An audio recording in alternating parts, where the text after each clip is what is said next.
diferencia en todo lo que es la teoría, un poco lo que es... Creo que a veces cuando hablamos de Bitcoin y todo este tipo de temas, creo que a veces hace pocos ejercicios intelectuales de entender un poco las abstracciones que hay sobre la tecnología. Para mí, probablemente el ejercicio más potente es el libro que ha escrito Álvaro. Y bueno, pues le planteé hacer un debate entre los dos en este tema, y desde luego voy a disfrutarlo mucho porque acaba justo hace poco de abrir una de las conferencias más grandes de Latinoamérica. Y bueno, pues tenerle aquí, os invito a que leáis el libro porque realmente creo que es una forma muy interesante y sobre todo muy aterrizada de entender estas abstracciones. Con lo cual, bueno, pues nos sentamos por aquí.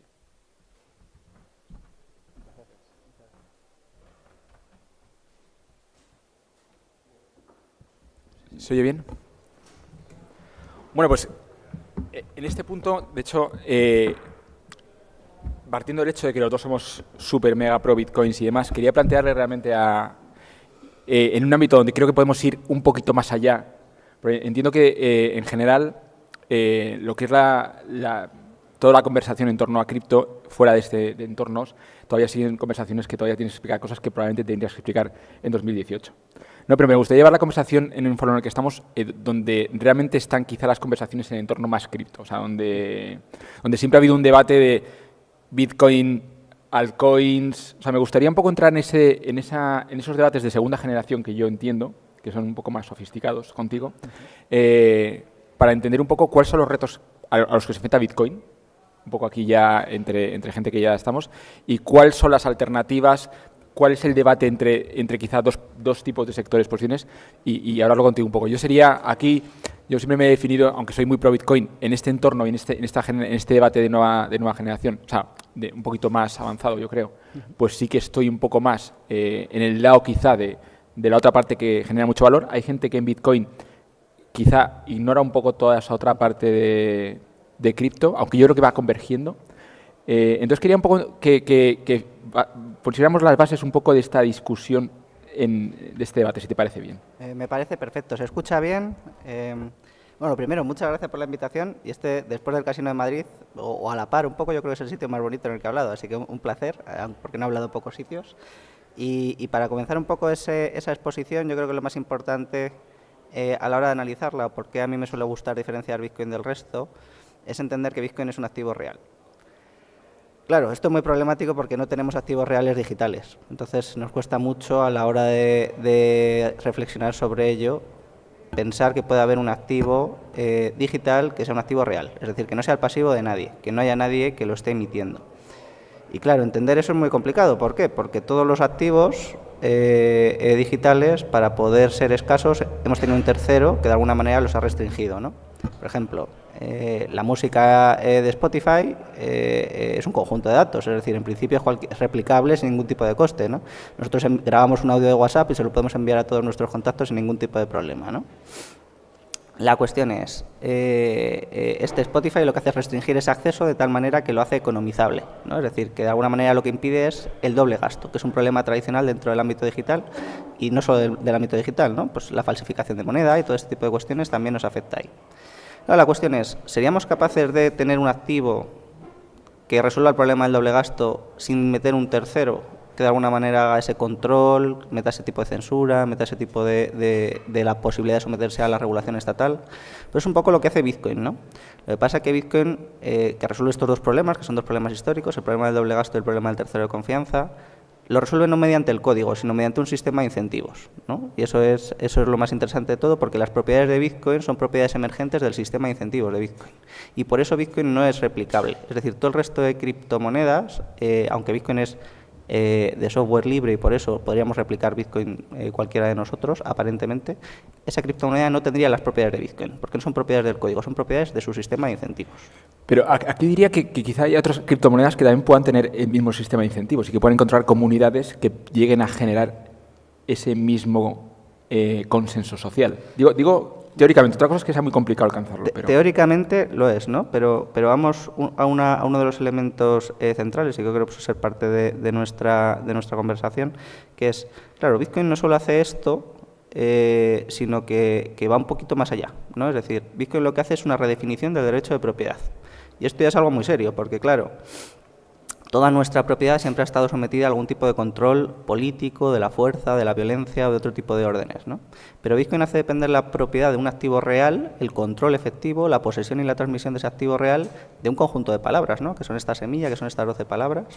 Claro, en el momento en el que nosotros tenemos una propiedad que solo depende de nuestro conocimiento, ¿no? Pues es una revolución muy grande, es un cambio muy grande que tiene implicaciones muy grandes. Pero Bitcoin la consigue porque permite una propiedad que minimiza la necesidad de confiar en terceros. Y una pata central de esto es la parte de la verificación, ¿no? Y aquí es un debate que también hubo durante mucho tiempo, que es el tamaño del bloque, ¿no? En Bitcoin las posibilidades de las transacciones por bloques están más o menos reducidas, es por tamaño, pero bueno, aproximadamente caben entre 1.700 transacciones y 2.300 transacciones, depende de cómo se organice y demás, pero más o menos eso, ¿no? Cada 10 minutos, ¿no? Uno podría decir que esto es una desventaja. Bueno, es una desventaja si te quieres convertir en la capa base en un activo monetario de intercambio de valor, porque efectivamente no soportas muchas transacciones. No, pero ¿y si planteamos Bitcoin de otra manera, ¿no? Y si planteamos Bitcoin como un activo de tener riqueza y propiedad con confianza minimizada y depositar y aparcar ahí valor, lo que nos interesa es poder verificar nosotros todo, ¿no? No tener que depender de terceros en ningún punto. Y es ahí donde ese pequeño tamaño por bloque es fundamental, ¿no? Esto puede ser un poco técnico, lo podemos analizar. Sí. Ahí te diría, y hoy coincido contigo, en que quizá lo más importante sea que estamos creando propiedad privada digital de nueva generación. Que es verdad que tenemos Bitcoin como el primer activo monetario, pero claro, yo ahí mi planteamiento es, quizá hay más cosas que puedan ser propiedad privada digital que únicamente Bitcoin. Claro, la cuestión no es que no puedan serlo, sino la cuestión es si tienen la confianza minimizada. Es decir, si yo para poder controlar eso dependo solo de mí o dependo de otros terceros. Y yo te diría, un ordinal, por ejemplo, un NFT que está en un ordinal, que podríamos llamar una especie de propiedad digital de nueva generación en esta red de Bitcoin, eso también, o sea, porque siempre hemos tenido un poco la discusión de, no, Bitcoin y todo lo que no es Bitcoin, de alguna manera, como que no... en algunos posicionamientos, no digo que sea el tuyo, pero en algunos posicionamientos de Bitcoin o Bitcoin, todo lo que hay por ahí es shitcoins o no es nada, pero... Yo no soy para nada partidario de esas tesis, ¿eh? Yo creo que se genera muchísimo valor en otros ámbitos, ¿no? Tether es un ejemplo de ello. Yo creo que Tether es una compañía extraordinaria, tiene activos hiperlíquidos respaldando un pasivo, entonces eso, desde el punto de vista contable, yo como auditor de cuentas, a mí me parece un modelo de negocio extraordinario. Tiene un montón de deuda pública, unos tipos de interés altos, gana $1 billón americano al trimestre. Me parece un modelo de negocio redondo, ¿no? Completamente. Y es una empresa, y es un pasivo, y es cripto, ¿no? Quiero decir, se genera muchísimo valor ahí, o Ethereum. La cuestión es, la naturaleza de estos activos difiere, ¿no? Es como comparar oro con acciones. Pues el oro es un activo real. Son 10 trillones, 12 trillones, más o menos, ¿vale? Tesla, yo qué sé, Apple, son empresas que aportan muchísimo valor, pero la naturaleza de los activos es completamente distinta, ¿no? Y eso es un poco lo que yo diría. A la cuestión, ¿yo tengo que depender de alguien para que mi activo tenga valor o para que yo pueda utilizarlo y controlarlo? Pues en Bitcoin no. En el resto de criptoactivos, pues por ejemplo en Tether, si Tether cae mañana la empresa porque la cierran, porque la intervienen por lo que sea, los Tether no valen nada, ¿no? Son dos activos diferentes. Estamos de acuerdo que ¿no? Aquí diríamos que hay diferentes activos, hay diferentes formas de definir esa propiedad privada digital, que alguna es muy centralizada y otra podríamos, por ejemplo, si hablamos de MakerDAO o hablamos de monedas más descentralizadas, podríamos pensar que esos activos quizá están más cerca de esas propiedades que exigimos a Bitcoin, ¿no? Pero de alguna forma lo que estamos de alguna manera definiendo es sistemas creíbles o neutrales de creación de propiedad. Eso es, completamente. Que luego ahí habrá gente que cree cosas que tengan su enlace con el mundo o que tenga su tipología o su tipo de activo diferente y otros no. Entonces, en el caso monetario punto, cuando hablamos de Bitcoin como el único posible activo monetario, ¿no crees que hay espacio para competencia? Claro, aquí yo no suelo analizar tanto Bitcoin como una alternativa al dinero fiat, ¿no? Yo creo que es un relato que se ha establecido, pero que no le hace justicia a la naturaleza del activo. ¿Por qué? Pues por varios factores, ¿no? El primero es porque Bitcoin es inherentemente volátil, es decir, Bitcoin tiene una oferta determinística y en ese sentido cualquier cambio en la demanda solo se puede ajustar vía precio, ¿no? Es decir, Bitcoin tiene un calendario de emisión determinado, no se puede alterar, ¿no? Tú sí que prevés que va a haber una demanda futura de oro mayor, pues puedes minar más oro hoy, ¿no? Con Bitcoin no. ¿no? Y esto lo hace inherentemente volátil, es decir, Bitcoin siempre va a ser volátil, independientemente, podrás reducir un poco su volatilidad y lo que tú quieras, pero siempre va a ser mucho más volátil, es decir, va a ser un activo que va a poder cambiar un 10% de valor respecto de todos los demás bienes en una semana. Y eso no se lo van a quitar, ¿no? Entonces, claro, comentaban antes, ¿no? Las stablecoins se demandan en países de Latinoamérica, en países que lo necesitan. Claro, es que si yo tengo necesidades de liquidez a corto plazo no me puedo permitir un activo volátil, ¿no? ¿Quién se puede permitir un activo volátil? Los agentes solventes. ¿Qué activos compran los agentes solventes? Bienes inmuebles, deuda pública, arte, oro, acciones de empresas muy consolidadas.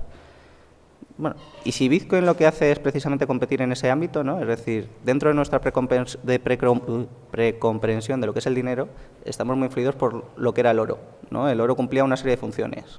¿Qué funciones cumplía? Unidad de cuenta, medio de pago generalmente empleado, o sustitutos monetarios que lo tuviesen por detrás, y depósito de valor, ¿no?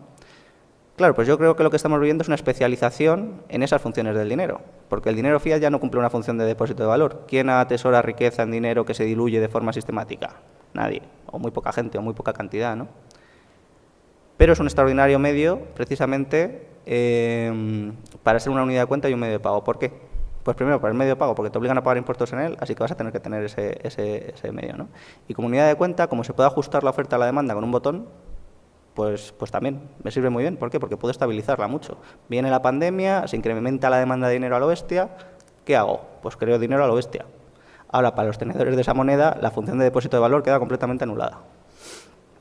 Tenemos el oro, que el oro se ajusta mucho la oferta de oro a la demanda de oro en el largo plazo. ¿Por qué? Porque se incrementa más o menos lo mismo que la producción.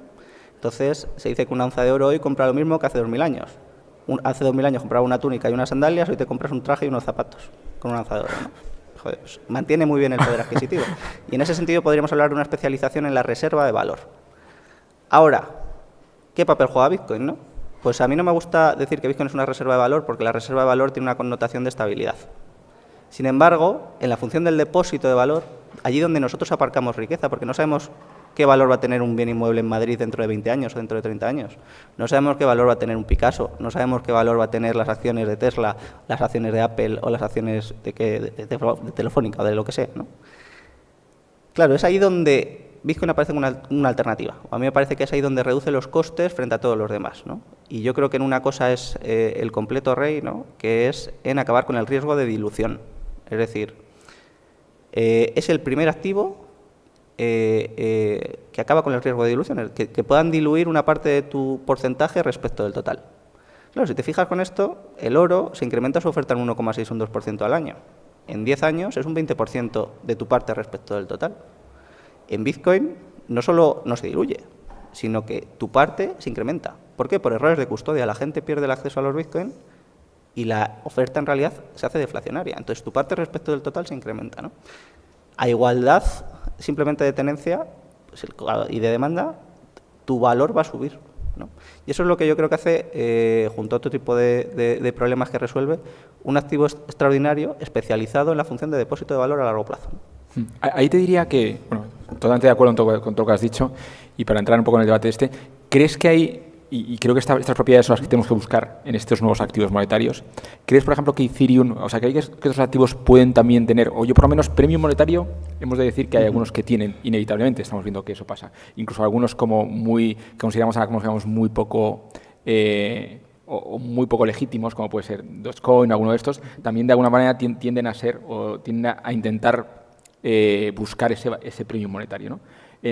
No hay muchos, porque hay otros que son ya securities, hay otros que son commodities, hay otros que son dólares, pero en esa de alguna manera, sector de activos que al menos el mercado les entrega algo de premium monetario, ves, por ejemplo, hay muchas teorías de que quizá Ethereum podría en algún punto ser un activo que tuviera ese premium monetario y que quizá a lo mejor pudiera, como si dijéramos, pasar a Bitcoin. ¿Crees que eso es una hipótesis que es razonable o...?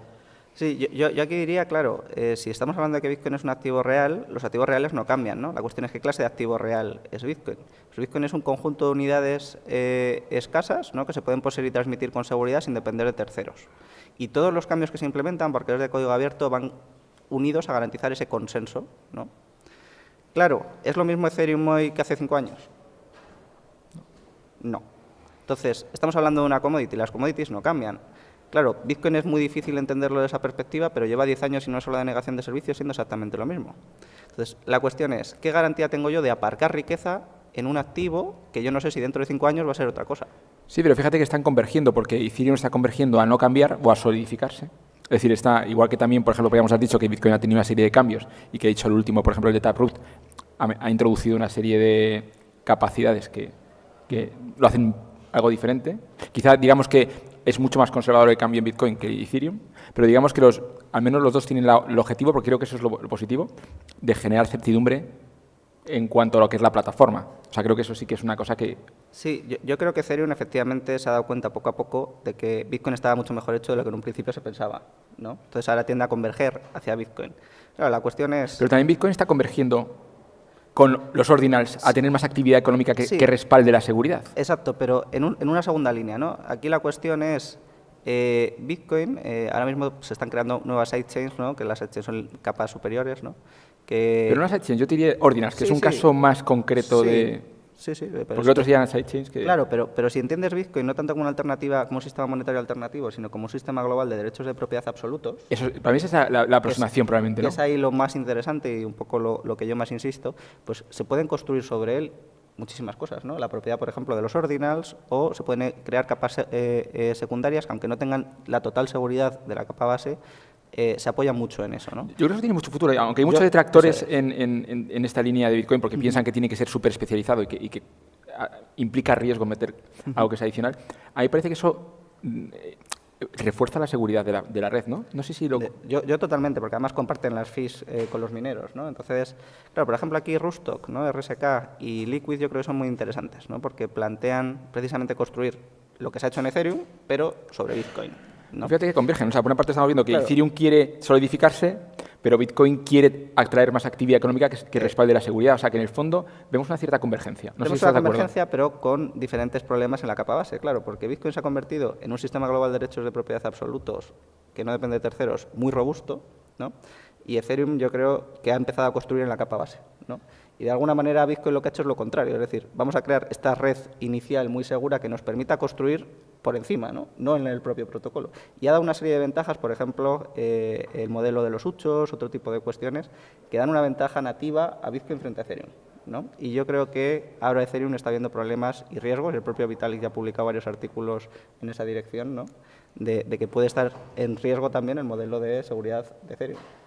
Sí. Bueno, el modelo de seguridad sería un debate muy interesante también, por esa parte, pero bueno, yo creo que aquí la conclusión es, estamos realmente creando un sistema de derechos de propiedad digital.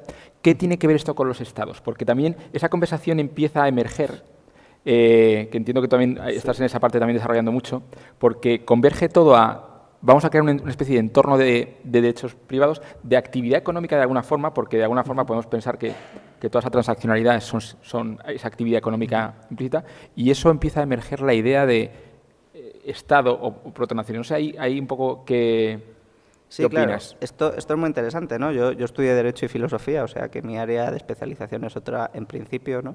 Y estoy especializado en la parte de teoría del Estado, y es ahí donde más me interesó ver un activo que se escapaba a la soberanía del Estado. Claro, si lo pensáis de esta manera, el ciberespacio es un espacio donde los Estados no tienen soberanía. Es decir, donde hay una guerra asimétrica total, de alguna manera, un sistema de asimetría total frente a cualquier otro, porque por más medios que pongan, no pueden hacer determinadas cosas que sí pueden hacer en el mundo físico, ¿no? Voy a poner un ejemplo, ¿no? Un niño puede recibir Bitcoin, si sabe hacer la autocustodia, ni Estados Unidos se lo puede quitar. Joder, pues me parece una cosa impresionante, ¿no? Un derecho de propiedad absoluto, abierto a todos, universal, sin censura. Joder, pues esto tiene que cambiar mucho las cosas, ¿no? Y no solo eso, ¿no? Porque además, si es un activo que efectivamente compite con aquello que utilizamos para aparcar riqueza, ¿no? Compite también en alguna manera con la deuda pública y obliga a subir los tipos de interés sobre la deuda pública, que esa es un poco mi tesis, ¿no? Pero también limita la capacidad de la deuda pública de los estados de extraer riqueza a sus ciudadanos, ¿no? Y este tipo de cuestiones eventualmente yo creo que pueden llegar a dar lugares a problemas políticos, ¿no? De hecho, lo suelo comparar un poco con la pólvora porque Bitcoin también cambia la lógica de la violencia, ¿no?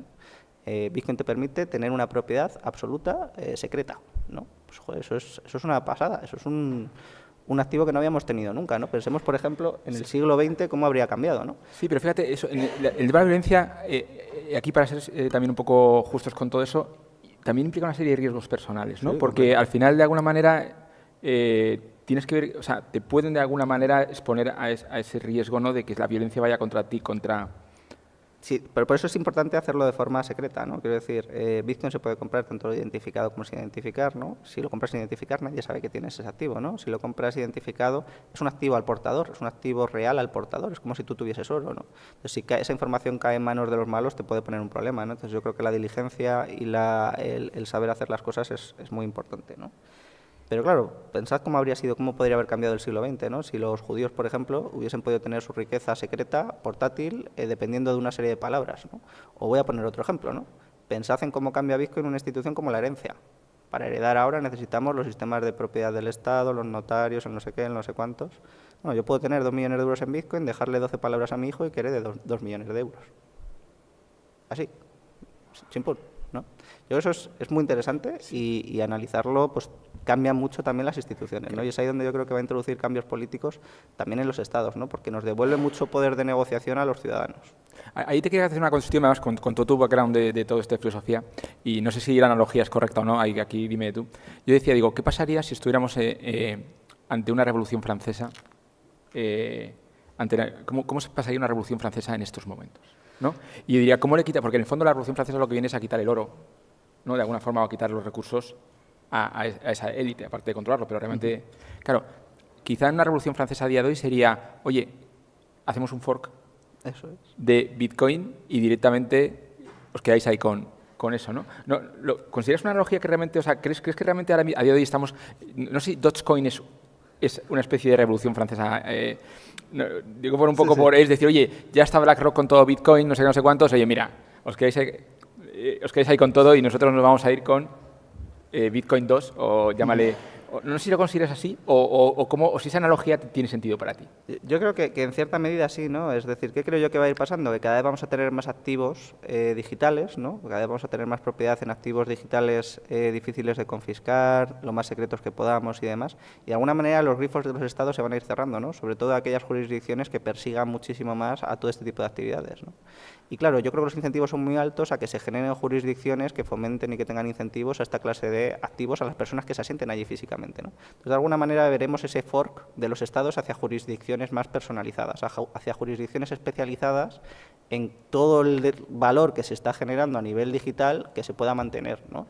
Y que se pueda proteger. Igual que antes, los estados proporcionaban mucha seguridad física a las empresas y a las fábricas, ¿no? Pues las fábricas estaban muy vinculadas a materias primas, estaban muy vinculadas a grandes inversiones en capital fijo y a mucho personal que se aglomeraba en las ciudades.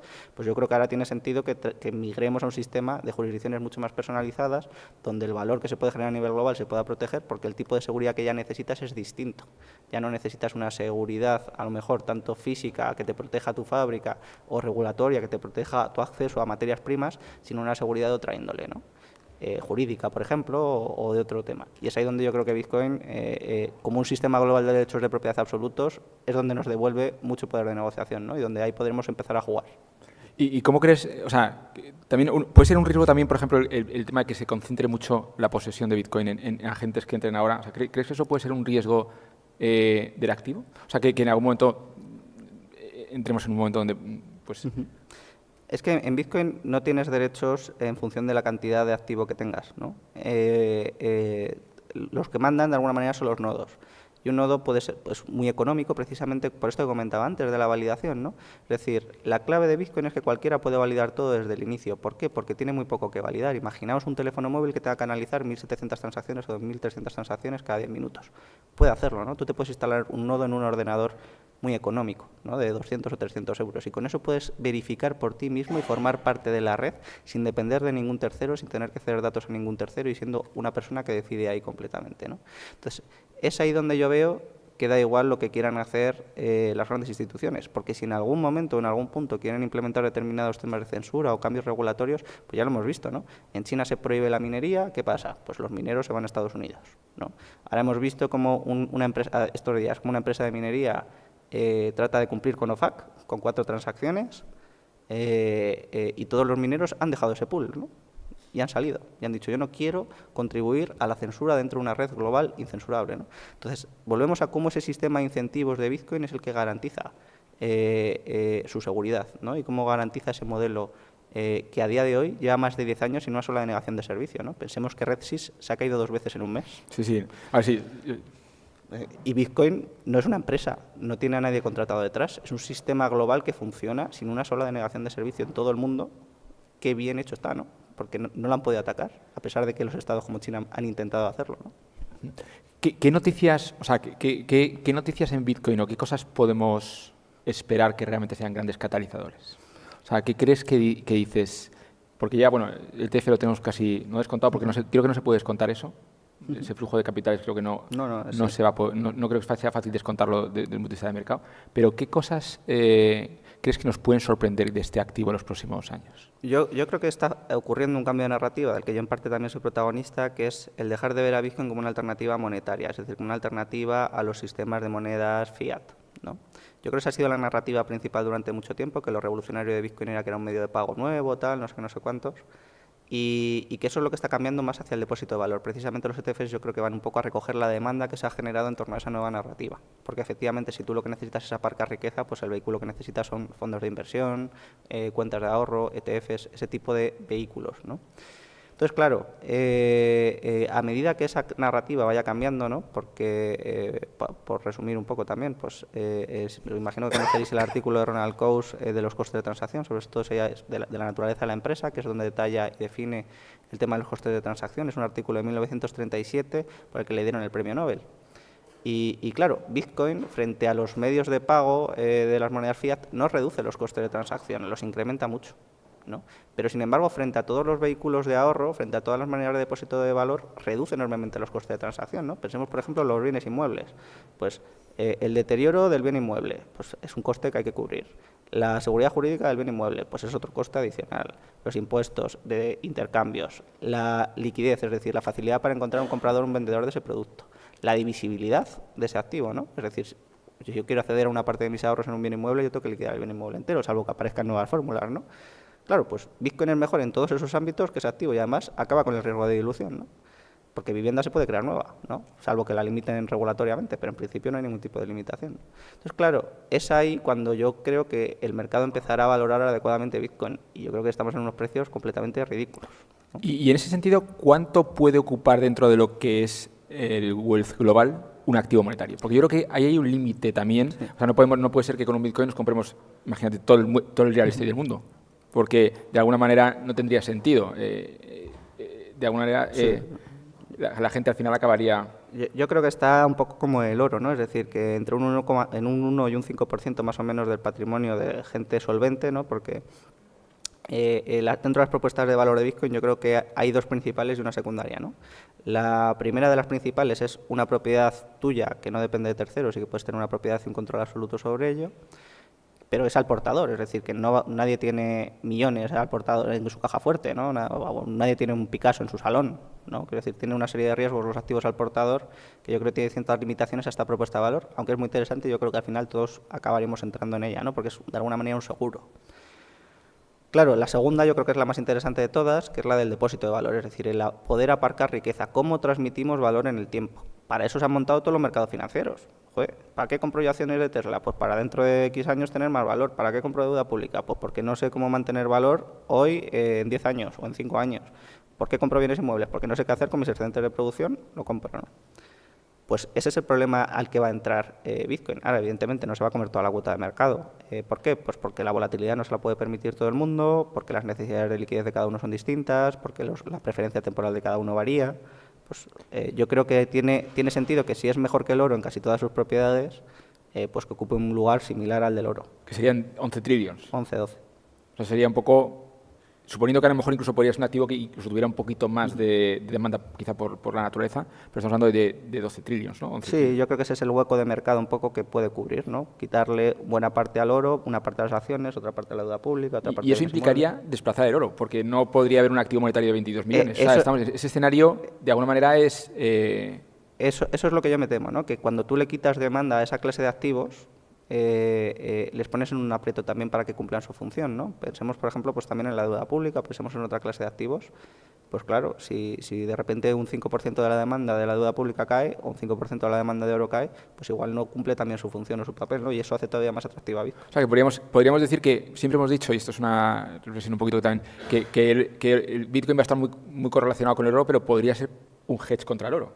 Por ejemplo. Sí, sí. O sea, porque siempre hemos dicho, no, esto como es un activo que es como el oro, tendría que tener una correlación muy similar, que es verdad que en algunos momentos lo ha tenido. Pero si pensamos que es un sustitutivo y que realmente hay un mercado limitado, quizá podemos estar hablando no de una correlación y casi en algún punto inversa. Sí, totalmente. De hecho, yo conozco a muchos inversores, evidentemente, y que cada vez me contactan más por estos temas y van sacando el dinero que van destinando a Bitcoin, lo sacan de dinero que tenían destinado a oro, ¿no? Entonces, al final ahí es donde ves con qué se compite o en qué clase de activos se compite. ¿A qué deja de destinar la gente su dinero y la pasa a destinar ahora? Pues yo, por ejemplo, he dejado de tener fondos de inversión, ¿no? Pues yo creo que es un activo que compite también con esa clase de vehículo. Sí, porque además veíamos en patrimonio, justo en España nos dio la noticia, 2.100 millones, la gente tiene más Bitcoin ya que joyas y que arte, ¿no? Claro, si es que es justo ese papel el que ocupa, ¿no? Un activo de riqueza al portador. ¿Para qué teníamos joyas? Pues para salir con ese dinero, para transmitir ese valor intergeneracionalmente. ¿Para qué tienes artes? Para lo mismo, para transmitir valor intergeneracionalmente de alguna manera. Pues ese es el papel que ocupa Bitcoin, pero ocupa un poquito más, ¿no? Porque hay que competir también con otro tipo de utilidades, ¿no? Antes decía que tenía 3 propuestas de valor principales, ¿no? 2 principales y una residual. La residual es el medio de pago. ¿Por qué? Pues porque hacer pagos en Bitcoin tiene mayores costes de transacción, tienes que mantener un activo volátil, pero hay determinadas transacciones que no se pueden hacer de otra manera. Y es ahí donde tener un activo incensurable pues también es una ventaja en determinadas situaciones, ¿no? Pues conocemos, yo que me he pasado la vida en conferencias, gente que ha podido salir en Panamá perseguida políticamente con toda su riqueza porque ha ido con Bitcoin. ¿Con qué otro activo puedes hacer eso? Y puedes llegar al lugar de destino y desembolsar y deshacer la parte de tu patrimonio que te interese. Pues no lo puedes hacer con ningún otro activo, ni con oro porque te lo confiscan en el aeropuerto.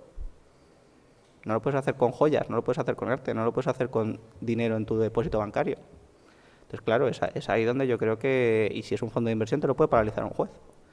Entonces, esa propuesta de valor yo creo que es innegable también y que también contribuye, ¿no? Y que lo hace todavía más atractivo incluso que el oro en muchas áreas. No sé si quieres hacer alguna pregunta aprovechando que tenemos a Álvaro aquí.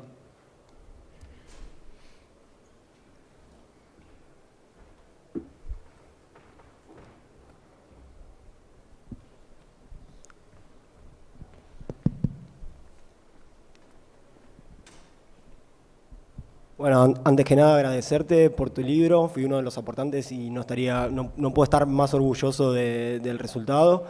Lo recomiendo para todos, es muy bueno. Y nada, quería preguntarte, de aquí a 10 años, ¿a qué ves con más posibilidades de ser competencia de Bitcoin? Y si crees también que los estados podrían volver a tener el patrón oro como respuesta al incremento de Bitcoin, a la adopción de Bitcoin. A ver, yo veo muy difícil que alguien compita con Bitcoin, ¿no? De hecho, normalmente en inversión se suele hablar de empresas que tienen fosos defensivos, ¿no? Yo creo que Bitcoin tiene una fosa abisal.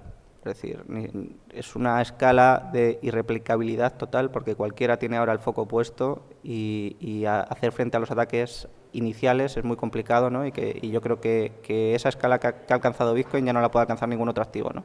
Además necesitarías presupuestos de marketing, por ejemplo, para darte a conocer entre todos las 20.000 criptomonedas que han emergido después, ¿no? Y para eso tendrías que tener una empresa ya que tuviese algún tipo de rendimiento, ya tendría algún tipo de interés, porque no serían pequeños esos presupuestos, ¿no? Entonces yo veo que hay una serie de cuestiones que parecen menores, pero que dificultan realmente mucho el que emerja una alternativa, ¿no? Y respecto a lo segundo, yo creo que no. Es decir, la deuda pública es un activo de mucha calidad todavía en buena parte del mundo y ahora actualmente es el principal activo que se utiliza para respaldar las monedas fiat. Entonces yo creo que vamos a ver una hegemonía muy fuerte del dólar durante los próximos años, ¿no? Pues 5, 10, 15 años, y que no va a aparecer ninguna alternativa al dólar. Entonces yo creo que se van a ir dolarizando cada vez más los países. Claro, la cuestión es, ¿tiene sentido que incorporen oro? Sí. ¿Por qué? Porque es un activo que no depende de nadie, ¿no? Pues si eres Rusia, pues mejor tener oro que tener cuentas en dólares. ¿Por qué? Porque te las pueden congelar, ¿no?